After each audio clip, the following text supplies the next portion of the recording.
Francisco, let's start with the China situation. What's your level of confidence that we're going to get a full China reopening, and what does that mean for the oil market?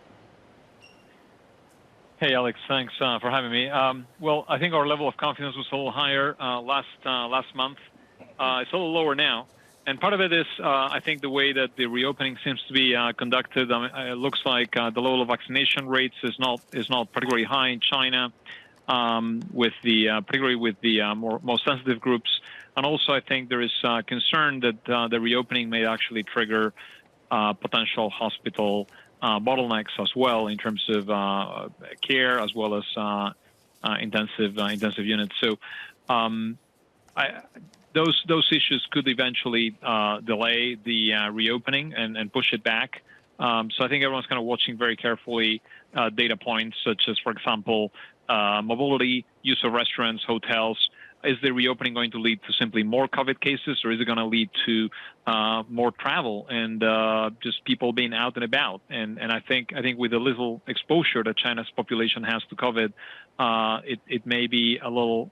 It may take a little longer to get through this hump where we have the big increase in COVID cases and the initial spread.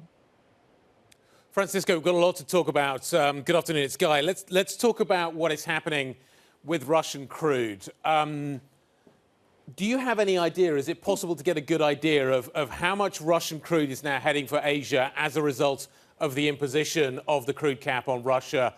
And do we know what kind of response we should now be thinking about when it comes to how Moscow is going to come back on this?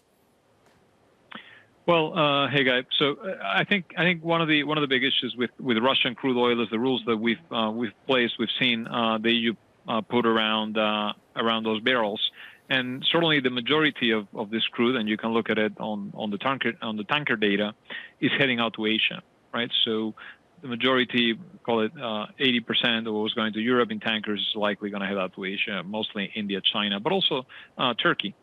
And I think one of the interesting parts of this is that the rules allow for the Turkish refiners to buy Russian crude, turn it into diesel, and sell it into Europe as a Turkish product. So my sense is that what we're going to see is Turkey, Middle East, buying Russian crude oil and selling the diesel that they produce into the European market, while at the same time they're going to be consuming Russian diesel themselves, which is also about to be banned on February 5 on the European sanctions rules that are going to be implemented next. So those are so I think it's a lot of this reshuffling, and a lot of it is essentially going into the hands of traders, refiners outside the European Union, of course. Still, Francisco, and I appreciate that it's not like being taken off the market altogether, et cetera. Do these two factors, the Russia question, the China question, justify the kind of contango that we're seeing in the curve? And that, of course, is when prices today are cheaper than prices in the future. Is that worth this kind of contango? All right, let's go into contango.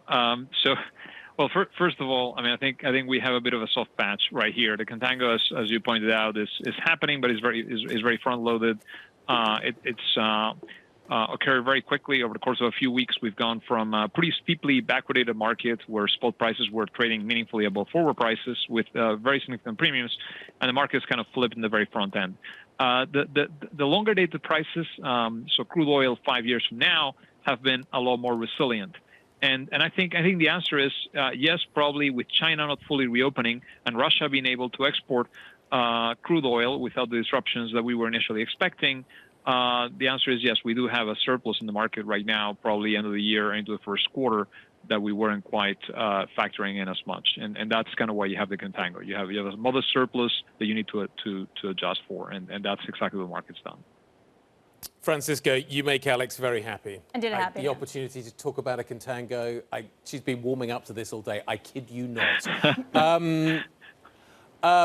Let's talk about the future, but for a different commodity.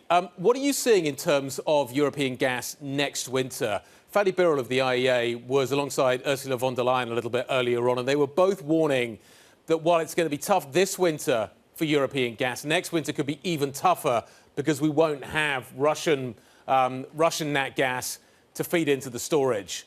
What do you see next winter? Is this year the warm-up act? Is next year going to be even tougher? I think so. I think so, Guy. I think that's clear. I mean, I think you and I were on stage a couple months ago when the Nord Stream 1 pipeline blew up. Remember? And we had those bubbles coming in the background of the studio from the North Sea. Honestly, unless we get Russian gas back into the European market, it's going to be very difficult to fill that gap.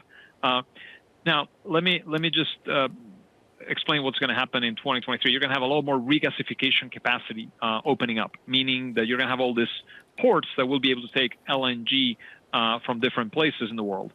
The problem is, of course, we don't have the liquefaction units coming into the market at the same time. So Europe is going to have to keep pulling gas from everywhere from like China and Japan and Korea and Bangladesh and Pakistan, like it's done this year, and bring it to the European shores. So that's the challenge that Europe faces. And this time around, we're not going to have any Russian gas for the first 6 months of the year. So, I mean, I'm not sure how long the war will go on for. Certainly, that will be one factor that could bring prices down very quickly.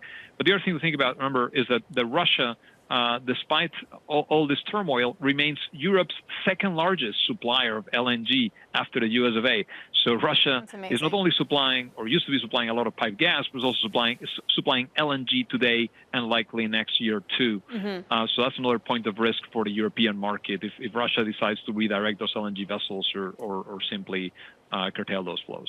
Hey, Francisco, before I let you go, one of the top read stories on the terminal today is U.S. scientists making a breakthrough in nuclear fusion energy.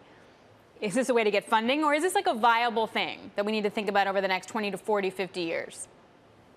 Well, look, I'm not an expert in physics or nuclear physics rather, but nuclear fusion has been the holy grail of nuclear power generation for a long time.